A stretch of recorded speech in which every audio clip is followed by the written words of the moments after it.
siya noon, ako naman may boyfriend din ako noon.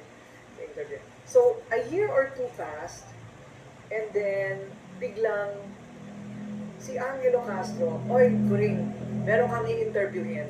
Sabi ko, sino? Si Mar Rojas. Sabi ko, talaga ba? Saan? Diyan sa Congress, pumunta ka dyan sa Congress, etc.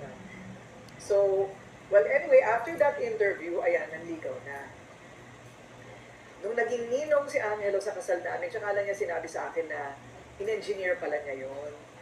Oo, nagkunsyaba na sila ni June Kitley na with Mar na ipa-interview talaga ako kay Mar. So alam ni Angelo, si Sir Angelo Castro, bet.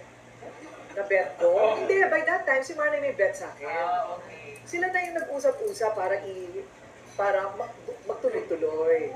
Kasi dalagang Pilipina ako, hanggang ganun lang ako. Yung tama ako para magkakilala tayo, pero